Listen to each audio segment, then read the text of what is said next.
ಒಂದು ಘಟನೆ ಸಂಜೆ ಹೊತ್ತಿಗೆ ಒಂದು ಘಟನೆ ನಡೆದಂದ್ರೆ ಒಂದು ಶಶಿಕಲಾ ಎಂಬುವರ ಮನೆಗೆ ಆಕಸ್ಮಿಕ ಬೆಂಕಿ ಬಿದ್ದಿದೆ. ಅದು ಏನಾಗಿದೆ, ಯಾವ ತರ ಬಿದ್ದಿದೆ ಅನ್ನೋದು ಮಾಹಿತಿ ಇದೆ ಸರ್. ನಿನ್ನೆ ಸಂಜೆ ಒಂದು 4:15 ಅಷ್ಟೊತ್ತಿಗೆ ಶಶಿಕಲಾ ಅವರು ಇರಲಿಲ್ಲ ಮನೆಯಲ್ಲಿ. ಬ್ಯಾಟ್ರಿ ಬಸ್ಟ್ ಆಗಿಬಿಟ್ಟು ಬೆಂಕಿ ಬಿದ್ದಿದೆ. ಅದ್ರ ಪಕ್ಕದ ಮನೆಯವರು ಎಲ್ಲರಿಗೆ ತಿಳಿಸಿ ಎಲ್ಲರೂ ಬಂದು ಬೆಂಕಿ ಎಲ್ಲ ಕೆಡಿಸಿದೀವಿ. ಮನೆಯಲ್ಲಿ ಏನು ಉಳಿದಿಲ್ಲ, ಏನಂದ್ರೆ ಏನು ಒಂದು ವಸ್ತು ಉಳಿದಿಲ್ಲ. ಹಾಗೆ ನಮ್ಮ ಮಾಧ್ಯಮದವರು ಎಲ್ಲರಿಗಿಂತ ಮುಂಚೆ ಬಂದು ಎಲ್ಲರಿಗೆ ಏನೇನು ತಿಳಿಸ್ಬೇಕು ಎಲ್ಲರಿಗೆ ತಿಳಿಸಿದ್ದಾರೆ. ಅದೊಂದು ಅವರನ್ನು ಮೆಚ್ಚಲೇಬೇಕು ನಾವು. ಒಳ್ಳೆ ಕೆಲಸ ಮಾಡ್ತಾ ಇದ್ದಾರೆ ನಮ್ಮ ಮಾಧ್ಯಮದವರು. ಎಲ್ಲ ಆಫೀಸರ್ಸ್ಗಳಿಗೆ ಏನು ಬೇಕು, ಪೊಲೀಸ್ ಸ್ಟೇಷನ್ಗೆ ಪ್ರತಿಯೊಬ್ಬರಿಗೂ ಫೋನ್ ಮಾಡಿ ತಿಳಿಸಿ ಎಲ್ಲರನ್ನ ಕರೆಸಿ ಇವಾಗ ಏನೇನು ಬೇಕಾ ಶಶಿಕಲಾ ಅವರಿಗೆ ಎಲ್ಲ ವ್ಯವಸ್ಥೆಗಳನ್ನ ಮಾಧ್ಯಮದ ಮುಖಾಂತರ ಎಲ್ಲ ಮಾಡ್ತಾ ಇದ್ದಾರೆ. ಬಟ್ ನಾವು ಈಗ ಗ್ರಾಮಸ್ಥರೆಲ್ಲ ಸೇರ್ಕೊಂಡು, ನಮ್ಮ ಊರಿನ ಕಲ್ಮಕ್ಕಿ ಗ್ರಾಮಸ್ಥರೆಲ್ಲ ಸೇರ್ಕೊಂಡು ನಮ್ಮ ಕೈಯೆಲ್ಲ ಎಷ್ಟು ಜನ ಎಲ್ಲರೂ ಆದಷ್ಟು ಏನೇನು ಇದ್ಬೇಕು ಎಲ್ಲರ ಕೈಯಲ್ಲಿ ಎಷ್ಟಾಗುತ್ತೆ ಅಷ್ಟು ಹಣವನ್ನು ಸಂಗ್ರಹಣೆ ಮಾಡಿಟ್ಟಿದೀವಿ. ಅವ್ರಿಗೆ ಏನಾದ್ರು ಒಂದು ವ್ಯವಸ್ಥೆ ಮಾಡಿಕೊಡ್ಬೇಕು ಅಂತ. ಆದಷ್ಟು ಬೇಗ ಈಗಲೂ ಹೊರನಾಡಿಂದ ಬರ್ತಾ ಇದ್ದಾರೆ. ಯಾರ್ಯಾರಿಗೆ ವಿಷಯ ಮಾಧ್ಯಮದವರು ತಿಳಿಸಿದ್ದಾರೆ ಎಲ್ಲರೂ ಆಲ್ಮೋಸ್ಟ್ ಎಲ್ಲರೂ ಬರ್ತಾ ಇದ್ದಾರೆ. ಈಗ ಒಂದು ಸ್ವಲ್ಪ ಹೊತ್ತಿಗೆಲ್ಲ ಬರ್ತಾರೆ. ಬಂದು ಮುಂದಿನ ಏನಿದೆ ಅದನ್ನ ಫಾಲೋ ಮಾಡ್ತೀವಿ ನಾವು. ಇಂಥ ಪುಟ್ಟ ಬಡ ಕುಟುಂಬಗಳು ತುಂಬಾ ಮನೆಗಳಿದೆ ಸರ್. ಬಟ್ ಅವ್ರಿಗೆ ಯಾಕೆ ಸೀಟಿನ ಮಾಡಲ್ಲೇ ಜೀವನ ಮಾಡ್ತಿದ್ದಾರೆ? ಇಂಥ ಘಟನೆ ಮತ್ತೆ ಮರುಕಳಿಸಬಾರ್ದಲ್ವಾ? ಏನಾದ್ರೂ ಈಗ ನಿನ್ನೆ ಕೂಡ ಅಧಿಕಾರಿಗಳು ಬಂದ್ರು, ಅದ್ರ ಬಗ್ಗೆ ಏನಾದ್ರೂ ಮಾಹಿತಿ ಇದೆಯಾ ಸರ್? ಅದು ಈಗ ಅವ್ರು ಬಂದು ಕೂತಾಗಿದೆ. ಇವಾಗ ಅವರಿಗೆ ನಾವು ಏನು ಹೇಳೋದಂದ್ರೆ ಅವರಿಗೆ ಏನಾದ್ರು ಒಂದು ವ್ಯವಸ್ಥೆ ಕೊಡ್ಬೇಕು ಸರ್. ಯಾಕಂದ್ರೆ ನಿನ್ನೆ ದಿನ ಮನೇಲಿ ಯಾರು ಇರ್ಲಿಲ್ಲ, ಜೀವಹಾನಿ ಅಂತದ್ದು ಯಾವ್ದು ಆಗ್ಲಿಲ್ಲ. ಅವರಿಗೆ ಏನಾರು ಒಂದು ಸರ್ಕಾರದ ವತಿಯಿಂದ ಯಾರಿಂದ ಏನಾಗುತ್ತೆ ಅದೊಂದು ಸಹಾಯ ಅವರಿಗೆ ಕೂರಂತ ಒಂದು ವ್ಯವಸ್ಥೆ ಮಾಡ್ಕೊಡ್ಬೇಕು ಅಂತ ನಾವು ಊರಿನವ್ರು ಕೇಳ್ಕೊತಿದ್ದೀವಿ ಸರ್. ಈಗ ಇಲ್ಲಿಗೆ ಅಂದ್ರೆ ಅಧಿಕಾರಿಗಳು ಬಿಟ್ಟು ಬೇರೆ ಜನಪ್ರತಿನಿಧಿಗಳು ಯಾರಾದ್ರೂ ಬರ್ತಾರಂತ ಮಾಹಿತಿ ಇದೆ? ಮಾಹಿತಿ ಇದೆ. ಜನಪ್ರತಿನಿಧಿ ಬರ್ತೀನಿ ಅಂತ ಹೇಳಿದ್ದಾರೆ. ಬರ್ತಾರೆ ಇನ್ನು ಸ್ವಲ್ಪ ಹೊತ್ತಿಗೆ. ಬಂದ್ಬಿಟ್ಟು ಏನು ಅಂತ ತಿಳಿಸ್ತಾರೆ ಸರ್. ಈಗ ಇದು ಅಂದ್ರೆ ಸೈಟ್ಗಳನ್ನೆಲ್ಲ ನೀಡ್ತೇವೆ ಅಂತ ಹೇಳಿ ಎಲ್ಲ ಕಲ್ಲುಗಳನ್ನೆಲ್ಲ ಹಾಕಿದ್ದಾರೆ. ಬಟ್ ಅದು ಕೆಲವರಿಗೆ ಹಕ್ಕುಪತ್ರ ಸಿಕ್ಕಿದೆ, ಕೆಲವರಿಗೆ ಹಕ್ಕುಪತ್ರ ಸಿಗ್ಲಿಲ್ಲ. ಹೌದು. ಈಗ ಅದು ಯಾವಾಗ ಆಗುತ್ತೆ ಏನಾದ್ರು ನಿಮಗೆ ಮಾಹಿತಿ ಇದೆ? ಹೌದು ಸರ್. ಅದೀಗ ಹೆಸರು ಇದ್ದವ್ರದ್ದು ಸ್ಟಾರ್ಟಿಂಗ್ ಅಲ್ಲಿ ಒಂದಿಷ್ಟು ಜನಕ್ಕೆ ಅಂತ ಕೊಟ್ಟಿದ್ದಾರೆ, ಹಕ್ಕುಪತ್ರ ಎಲ್ಲ ಕೊಟ್ಟಿದ್ದಾರೆ. ಮನೆ ಕಟ್ಟೋದೊಂದು ಮಾತ್ರ ಬಾಕಿ. ಉಳಿದಂತವ್ರದ್ದು ಯಾರ್ದು ಅರ್ಜಿ ಹಾಕಿದ್ದಾರೆ ಅದು ನೆಕ್ಸ್ಟಿಗೆ ಇನ್ನೊಂದು ಅಷ್ಟು ಇದು ಮರ ಎಲ್ಲ ಕಡ್ದು ಬಿಟ್ಟು ಅಲ್ಲಿ ಸೈಟ್ ಕೊಡೋದು ಅಂತ ಆಗಿದೆ. ಆಲ್ಮೋಸ್ಟ್ ಎಲ್ಲ ಕೆಲಸಗಳಾಗಿದೆ, ಮಾಡ್ತಾರೆ. ನಮ್ಮ ಜನಪ್ರತಿನಿಧಿ ಇದ್ದಾರೆ, ಎಲ್ಲರೂ ಸೇರಿ ಮಾಡ್ತಾ ಇದ್ದಾರೆ. ಮುಂದಕ್ಕೆ ಅವರಿಗೇನು ವ್ಯವಸ್ಥೆ ಆಗುತ್ತೆ ಸರ್. ಸರ್, ನಾವೀಗ ಇನ್ನೊಂದು ಹೇಳ್ಬೇಕು ಅಂತಂದ್ರೆ ನಮ್ಮ ಮಾಧ್ಯಮದವರಿಗೆ, ಮುಖ್ಯವಾಗಿ ನಮ್ಮ ಮಾಧ್ಯಮದವರಿಗೆ ಒಂದು ಧನ್ಯವಾದಗಳು ತಿಳಿಸ್ಲೇಬೇಕು ಸರ್. ಯಾಕಂದ್ರೆ ಯಾವ ಹಳ್ಳಿಯಲ್ಲಿ ಯಾವ ಮೂಲೆಯಲ್ಲಿ ಏನ್ ಸಮಸ್ಯೆ ಆದ್ರೂ ನಮಗೆ ಮುಂಚೆ ಗೊತ್ತಾಗ್ತಾನೆ ಇರ್ಲಿಲ್ಲ. ಇವಾಗ 1 ಗಂಟೆ 2 ಗಂಟೆ ಒಳಗಡೆ ಅಲ್ಲಿಗೆ ಹೋಗ್ಬಿಟ್ಟು ಅಲ್ಲಿದ್ ಏನ್ ಸಮಸ್ಯೆ ಇದೆ ಎಲ್ಲದು ತಿಳಿಸೋ ವ್ಯವಸ್ಥೆ ಮಾಡ್ತಾ ಇದ್ದಾರೆ ಸರ್. ತುಂಬಾ ಧನ್ಯವಾದಗಳು ಸರ್. ನಮ್ಮ ಕಳಸ ಭಾಗದ ಏನ್ ಸಮಸ್ಯೆ ಇದ್ರೆ ತಿಳಿಸಿದಕ್ಕೆ ನಮ್ಮ ಮಾಧ್ಯಮದವರಿಗೆ ತುಂಬಾ ಧನ್ಯವಾದಗಳು ಸರ್. ನನ್ನ ಹೆಸರು ಅಜಯ್. ಚಿಕ್ಕಮಗಳೂರು ಜಿಲ್ಲೆಯ ಕಳಸ ತಾಲೂಕಿನ ಕಲ್ಮಕ್ಕಿ ಕುಕ್ಕೋಡು ಗ್ರಾಮದಲ್ಲಿ ನಿನ್ನೆ 4:15 ಸಮಯದಲ್ಲಿ ಶಶಿಕಲಾ ಎಂಬುವರ ಮನೆಯೇ ಸಂಪೂರ್ಣವಾಗಿ ಬೆಂಕಿ ಅನಾಹುತಾಗಿ ಸುಟ್ಟು ಕರಗಲಾಗಿದೆ. ಪಾಪ ಆ ಪುಟ್ಟ ಕುಟುಂಬ ದಿನನಿತ್ಯ ಹೋಟೆಲ್ ಕೆಲಸದಲ್ಲಿ ತೊಡಗಿಸಿಕೊಂಡಿದ್ರು. ನಿನ್ನೆ ದಿನ ಮನೆಯಲ್ಲಿ ಕೂಡ ಯಾರು ಇಲ್ಲದಿದ್ದ ಸಮಯದಲ್ಲಿ ಬೆಂಕಿ ಕಾಣಿಸಿಕೊಂಡ ಘಟನೆ ಅಕ್ಕಪಕ್ಕದ ಮನೆಯವರಿಗೆ ಗೊತ್ತಾಗಿ ಕೂಡಲೇ ಅವರು ಸ್ಥಳೀಯರಿಗೆ ಅಂದ್ರೆ ಗ್ರಾಮದ ಜನರಿಗೆಲ್ಲ ತಿಳಿಸಿ ಕೂಡಲೇ ಗ್ರಾಮದ ಅಂದ್ರೆ ಕಲ್ಮಕ್ಕಿ ಭಾಗದ ಜನರಿಗೆಲ್ಲ ಗೊತ್ತಾದ ಮೇಲೆ ಕೂಡಲೇ ಸ್ಥಳಕ್ಕೆ ಬಂದು ಬೆಂಕಿಯನ್ನು ಕೆಡಿಸುವಂತ ಕೆಲಸಗಳು ಕೂಡ ಮಾಡಿದ್ದಾರೆ. ಆ ಸಮಯದಲ್ಲಿ ಕೂಡ ನಮ್ಮ ಕೆಲವು ಅಧಿಕಾರಿಗಳು ಕೂಡ ಸ್ಥಳಕ್ಕೆ ಬಂದು ಸ್ಥಳ ಪರಿಶೀಲನೆ ನಡೆಸಿ ಹೋಗಿದ್ದಾರೆ. ನಿನ್ನೆ ಇವತ್ತು ಕೂಡ ಜನಪ್ರತಿನಿಧಿಗಳು ಕೂಡ ಕೆಲವೊಬ್ರು ಬರ್ತೀನಂತ ಹೇಳಿದ್ದಾರೆ. ಅದೇ ರೀತಿ ನಮ್ಮ ಮಾಧ್ಯಮದಲ್ಲೂ ಪ್ರಸಾರ ಆದ ಕೂಡಲೇ ಕೆಲವೊಂದು ಈಗ ಹೊರನಾಡು ಕ್ಷೇತ್ರದಿಂದ ಕೂಡ ನಮ್ಮ ಕಡೆಯಿಂದ ಏನಾದರೂ ಒಂದು ಸಹಾಯ ಮಾಡ್ತೀವಿ ಅಂತ ಹೇಳಿ ಅವರು ಮುಂದಾಗಿದ್ದಾರೆ. ನಮ್ಮ ಅದಕ್ಕೆ ಎಲ್ಲಕ್ಕಿಂತನೂ ಹೇಳ್ಬೇಕಾದ್ರೆ ನಮ್ಮ ಕಲ್ಮಕ್ಕಿ ಊರಿನ ಗ್ರಾಮದ ಯುವಕರು ಕೂಡಲೇ ಅದನ್ನು ಎಚ್ಚೆತ್ಕೊಂಡು ಅವ್ರಿಗೆ ಏನು ಬೇಕು ಸಹಾಯ ಬೇಕು ಊರಿನವ್ರ ಹತ್ರ ಎಲ್ಲ ಹಣದ ಸಹಾಯ ಕೇಳಿಕೊಂಡು ಆದಷ್ಟು ಹಣ ಸಂಗ್ರಹಿಸಿ ಇವತ್ತು ಕೂಡ ಅವರು ಮನೆ ಒಂದು ನಿರ್ಮಾಣಕ್ಕೆ ಮುಂದಾಗಿದ್ದಾರೆ. ಕಲ್ಮಕ್ಕಿ ಯುವಕರು ನಿಜ ಹೇಳ್ಬೇಕಾದ್ರೆ ಕಲ್ಮಕ್ಕಿ ಯುವಕರು ಎಲ್ಲದರಲ್ಲೂ ಮುಂದೆ ಇರ್ತಾರೆ. ಯಾಕಂತ ಹೇಳಿದ್ರೆ ಇಲ್ಲಿ ಒಂದು ಗಣೇಶ ಹಬ್ಬ ದಿವಸ ಆಗಲಿ ಪ್ರತಿಯೊಂದು ಯಾರೇ ಮನೆಗೆ ಏನೇ ತೊಂದರೆ ಆದ್ರೂ ಅವರು ಮುಂದೆ ನಿಂತು ಅದಕ್ಕೆ ಏನು ಬೇಕು ಎಲ್ಲ ಸಹಾಯ ಕೂಡ ನಾವು ಮಾಡ್ತೀವಿ ಅಂತ ಹೇಳಿ ನಿನ್ನೆ ಸತತ ಅವರು ರಾತ್ರಿ ಕೂಡ ಅವರು ಇಲ್ಲೇ ಇದ್ರು. ಅವ್ರ ಮನೆ ಹತ್ತಿರನೇ ಅವರಿಗೆ ಧೈರ್ಯ ಹೇಳ್ಕೊಂಡು ನಾವೆಲ್ಲ ಇದೀವಿ, ನೀವು ಯಾಕೆ ಗಾಬರಿ ಪಡ್ತೀರಾ, ನಾವೆಲ್ಲ ಇದೀವಿ, ನಿಮ್ಗೆ ಏನ್ ಬೇಕಾದ್ ನಾವು ಮಾಡ್ಕೊಡ್ತೀವಿ ಅಂತ ಧೈರ್ಯ ಕೂಡ ಶಶಿಕಲಾ ಅವರಿಗೆ ತಿಳಿಸಿದ್ದಾರೆ. ಅದೇ ರೀತಿ ಅವ್ರ ಮನೆ ಕೆಲಸಗಳು ಯಾವ ತರ ಆಗ್ತಾ ಇದೆ ಅಂತ ಹೇಳಿ ನಾವು ಇವತ್ತು ಅವರ ಮನೆಯ ಹತ್ತಿರನೇ ಬಂದಿದ್ದೀವಿ. ಇವತ್ತು ಏನೇನೆಲ್ಲ ಕೆಲಸಗಳನ್ನು ಯಾವ ತರ ಬರ್ತಾ ಇದ್ದಾರೆ ಏನೇನೆಲ್ಲ ಅಂದ್ರೆ ಕೆಲವು ಕಡೆಯಿಂದ ಫೋನ್ಗಳು ಕರೆ ಬರ್ತಿದೆ, ನಮ್ಮ ಕಡೆಯಿಂದ ಏನಾದ್ರು ಸಹಾಯ ಮಾಡ್ತೀವಿ, ನಿಮ್ಮ ಮಾಧ್ಯಮದಲ್ಲಿ ನೋಡಿದ ಕೂಡಲೇ ನಮಗೂ ಇಂಥ ಒಂದು ಪುಟ್ಟ ಬಡ ಕುಟುಂಬಕ್ಕೆ ನಾವು ಸಹಾಯ ಮಾಡ್ತೀವಿ ಅಂತ ಹೇಳಿ ಮುಂದಾಗ್ತಾ ಇದ್ದಾರೆ. ಹಾಗೇನೆ ನಮ್ಮ ಕೆಲವೊಂದು ನಿನ್ನೆ ಕೂಡ ಬಂದಿದ್ದಾರೆ. ಧರ್ಮಸ್ಥಳ ವಿಪತ್ತು ಶೌರ್ಯ ವಿಪತ್ತು ತಂಡ ಕೂಡ ನಿನ್ನೆಯಿಂದ ಕೂಡ ಅವರು ಇಲ್ಲೇ ಇದ್ದಾರೆ. ಇವತ್ತು ಕೂಡ ಅವರು ಬರ್ತೀನಿ ಅಂತ ಹೇಳಿದ್ದಾರೆ. ನಮ್ಮ ಸಂಘದ ಕಡೆಯಿಂದ ಏನಾದರೂ ಒಂದು ಸ್ವಲ್ಪ ಸಹಾಯ ಮಾಡೋಕ್ಕಾಗುತ್ತಾ ಅಂತ ಹೇಳಿ ಅವರು ಕೂಡ ಮುಂದಾಗಿದ್ದಾರೆ. ನಿನ್ನೆ ಕೂಡ ಅವರು ಮೇಲಧಿಕಾರಿಗಳ ಗಮನಕ್ಕೂ ಕೂಡ ತಂದಿದ್ದಾರೆ. ಅದೇ ರೀತಿ ಇಂಥ ಒಂದು ಘಟನೆ ಆಗಬಾರ್ದು, ಬಟ್ ಆದಷ್ಟು ಬೇಗ ಸರ್ಕಾರ ಆಗ್ಲಿ ನಮ್ಮ ಜನಪ್ರತಿನಿಧಿಗಳಾಗ್ಲಿ ಇದ್ರ ಬಗ್ಗೆ ಸ್ವಲ್ಪ ಗಮನ ಹರಿಸ್ಕೊಂಡು ಅವರಿಗೆ ಇಂಥ ಒಂದು ಸುಮಾರು ಒಂದು 20-25 ಮನೆಗಳು ಕೂಡ ಸೀಟ್ ಹಾಕೊಂಡು ಜೀವನ ಸಾಗಿಸ್ತಾ ಇದ್ದಾರೆ. ಇಂಥ ಘಟನೆ ಮತ್ತೆ ಮರುಗಣಿಸಬಾರ್ದು. ಬಟ್ ಅದಕ್ಕೆ ಸೂಕ್ತ ಒಂದು ಸರ್ಕಾರ ಗಮನಕ್ಕಾದ್ರೂ ತಂದು ಅವ್ರಿಗೇನಾದ್ರೂ ಒಂದು ಸಹಾಯ ಮಾಡ್ಬೇಕಂತೇಳಿ ಈ ನಮ್ಮ ನ್ಯೂಸ್ ಕರ್ನಾಟಕದ ಮೂಲಕ ನಿಮಗೆ ವಿನಂತಿ ಮಾಡ್ತಾ ಇದೀವಿ. ದಯವಿಟ್ಟು ಇಂಥ ಘಟನೆ ಎಲ್ಲೂ ಆಗಬಾರ್ದು. ಅದೇ ರೀತಿ ಇವತ್ತು ಏನ್ ಕೆಲಸಗಳಾಗ್ತಾ ಇದೆ ಅಂತ ಹೇಳಿ ನಾವು ಈಗ ಅಲ್ಲಿ ಹೋಗ್ತಾ ಇದೀವಿ.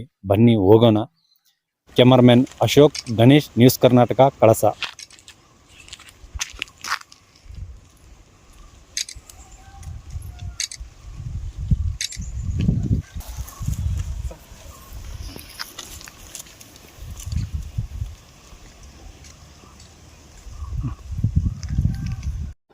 ವೀಕ್ಷಕರೇ, ನಾವೀಗ ಇದೇ ಕುಕ್ಕೋಡು ಗ್ರಾಮದಲ್ಲಿ ಇದೀವಿ ನೋಡಿ.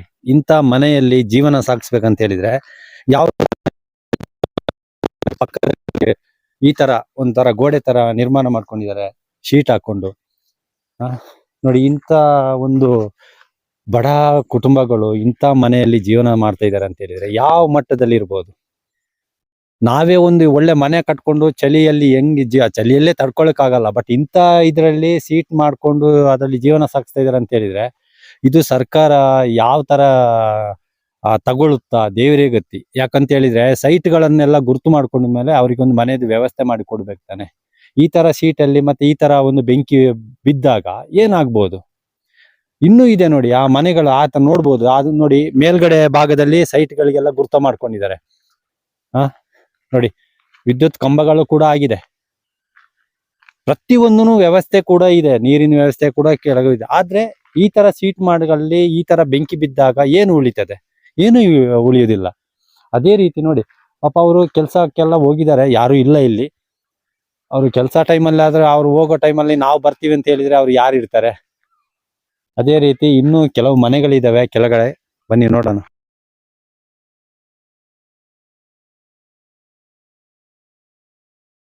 ಈಗ ನಾವು ಶಶಿಕಲಾ ಅವರ ಮನೆಯ ಮುಂಭಾಗದಲ್ಲಿ ಇದ್ದೀವಿ. ಅಲ್ಲಿ ಏನೆಲ್ಲ ನೋಡಿ, ಇಲ್ಲಿ ಅಕ್ಕಪಕ್ಕ ಮನೆಯವರು ಕೂಡ ಕ್ಲೀನಿಂಗ್ ಮಾಡ್ತಾ ಇದ್ದಾರೆ. ಅಂದ್ರೆ ಅದು ಹುಡುಕ್ತಾ ಇದ್ದಾರೆ, ಏನ್ ದಾಖಲೆ ಸಿಗುತ್ತೆ ಏನು ಅಂತ. ಬನ್ನಿ ಹತ್ರ ಹೋಗಿ ನೋಡುವ.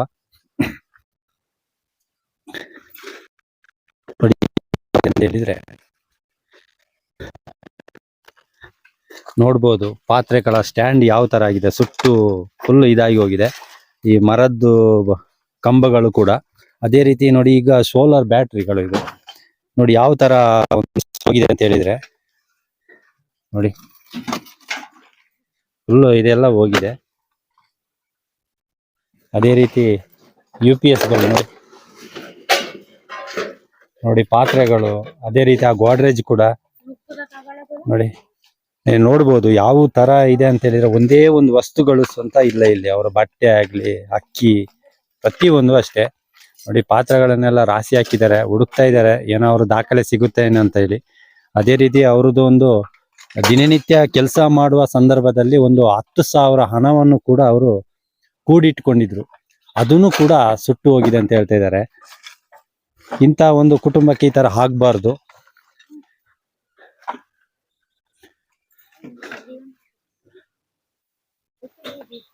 ನೋಡಿ ಸುತ್ತ ಶೀಟ್ಗಳ ಮಾಡ್ಕೊಂಡು ಜೀವನ ಮಾಡ್ತಾ ಇರುವಂತ ಒಂದು ಮಹಿಳೆ ಇವರು.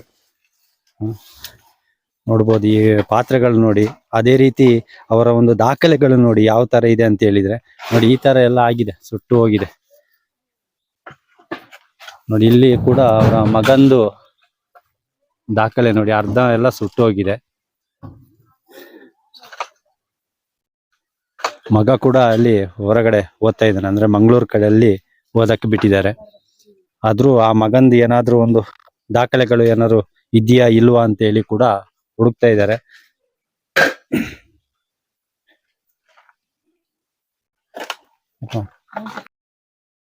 ನಿನ್ನೆ ದಿನ ಈ ತರ ಘಟನೆ ಆದ್ಮೇಲೆ ಯಾರ್ಯಾರೆಲ್ಲ ಬಂದ್ರು? ಎಲ್ಲ ಇಲ್ಲಿ ಸೈಟಿನವರೆಲ್ಲ ಬಂದಿದ್ದಾರೆ, ಮತ್ತೆ ಪೊಲೀಸ್ನವರು ಬಂದಿದ್ದಾರೆ, ಮತ್ತೆ ಪಂಚಾಯತ್ ಆಫೀಸರು ಅದೇ ಸರ್ ಅವರೆಲ್ಲ ಬಂದಿದ್ರು, ರಂಗನ ಬಂದಿದ್ರು, ಎಲ್ಲ ಬಂದು ನೋಡ್ಕೊಂಡು ಹೋಗಿದ್ದಾರೆ. ಮತ್ತೆ ವಾರ್ನಾಡಿಂದ ಎಲ್ಲ ಊಟದ ವ್ಯವಸ್ಥೆ ಎಲ್ಲ ಕೊಟ್ಟಿದ್ದಾರೆ ನಮಗೆ. ಮತ್ತೆ ಮಲಗಕ್ಕೆ ಹಾಸಿಗೆ, ಚಾಪೆ, ಬಟ್ಟೆ ಎಲ್ಲ ಕೊಟ್ಟಿದ್ದಾರೆ. ಮತ್ತೆ ಇಲ್ಲಿ ಸೈಟಿಂದ ಎಲ್ಲ ಸಹಕಾರ ಮಾಡ್ತಿದ್ದಾರೆ, ಸ್ವಲ್ಪ ಕ್ಲೀನ್ ಎಲ್ಲ ಮಾಡಿ ಇದೊಂದು ಸ್ವಲ್ಪ ಅವ್ರ ಕೈಯಲ್ಲಿ ಎಷ್ಟು ಆಗುತ್ತೆ ಅಷ್ಟು ಸಹಾಯತ ಮಾಡಿದ್ದಾರೆ. ನನ್ನ ಕಡೆಯಿಂದ ಅವರಿಗೆ ಒಂದು ಧನ್ಯವಾದಗಳು. ನಮ್ಮ ಪ್ರಜಾವಾಣಿ ರವಿ ಕೆಲಂಗಡಿ ಅವರು ಕೂಡ ಅವರಿಗೆ ಹಣದ ಸಹಾಯ ಕೂಡ ಮಾಡಿದ್ದಾರೆ. ಹಾಗಾಗಿ ಇವತ್ತು ಅವರಿಗೆ ಅವ್ರ ಕೈಯಲ್ಲೇ ಕೊಡ್ತಾ ಇದ್ದೀನಿ. ಇದು ನಮ್ಮ ಶಶಿಕಲಾ ಅವರಿಗೆ ಎಲ್ಲರ ಕಡೆಯಿಂದನೂ ಸ್ವಲ್ಪ ಹಣದ ಸಹಾಯ ಕೂಡ ಮಾಡ್ತಾ ಇದ್ದಾರೆ. ಅದೇ ರೀತಿ ನಮ್ಮ ಕಲ್ಮಕ್ಕಿ ಭಾಗದ ಜನರು ಕೂಡ ತುಂಬಾ ಹಣದ ಸಹಾಯ ಮಾಡಿ ಇವತ್ತು ಅವ್ರ ಮನೆ ನಿರ್ಮಾಣಕ್ಕೆ ಕೆಲವೊಂದು ಶೀಟ್ದ ವ್ಯವಸ್ಥೆ ಕೂಡ ಅವರು ಮಾಡ್ಕೊಂಡಿದ್ದಾರೆ. ಈಗ ಕೆಲವರು ಇಲ್ಲಿ ಕೆಲಸಗಳು ಆಗ್ತಾ ಇದ್ದಾವೆ. ಇದು ನಿಮ್ಮ ಮಗ ಇಬ್ರೇ ಇರೋದಾ? ಎಲ್ಲಿ ಓದ್ತಾ ಇರೋದು ಅವರು? ಕಾರ್ಕಳ. ಈಗ ರವಿ ಅವರು ನಮ್ಮ ಕೆಲಂಗಡಿ ಅಂದ್ರೆ ಪ್ರಜಾವಾಣಿ ಪತ್ರಕರ್ತರು, ಅವರು ಕೂಡ ನಿಮ್ಗೆ ಹಣದ ಸಹಾಯ ಮಾಡಿದ್ದಾರೆ. ಹಂಗೇನೆ ಎಷ್ಟೋ ಜನರು ನಿಮ್ಗೆ ಹಣದ ಸಹಾಯ ಮಾಡ್ತಾ ಇದ್ದಾರೆ. ಅವ್ರಿಗೆ ಏನ್ ಹೇಳಕ್ ಇಷ್ಟಪಡ್ತೀರಾ? ಅವರಿಗೆ ನನ್ನ ಕಡೆಯಿಂದ ಧನ್ಯವಾದಗಳು.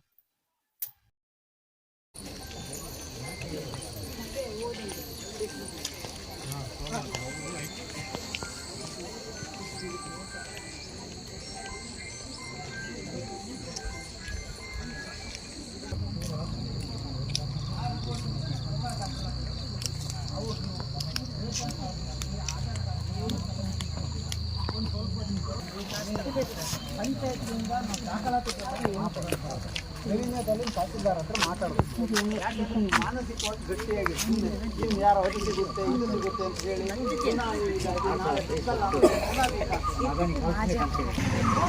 ಸಿಗುತ್ತೆ ಹೋದ್ರೆ ಫಸ್ಟ್ ಕೊಡ್ತಾರೆ, ಅದನ್ನೇ ಕೊಟ್ಟರೆ ಬೇರೆ ಕೊಡ್ತಾರೆ. ಏನಾಗಿ ಬಂದು ಗೊತ್ತಾದ್ರೆ ಅವಾಗಲೇ ಬೆಂಕಿ ಯಾರು ನಾಲ್ಕೂರೆಲ್ಲ ಹೋಗ್ತೀನಿ ಗೊತ್ತಾಗಲ್ಲ.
ವಿಡಿಯೋ ನೋಡಿದ್ದಕ್ಕೆ ಧನ್ಯವಾದಗಳು.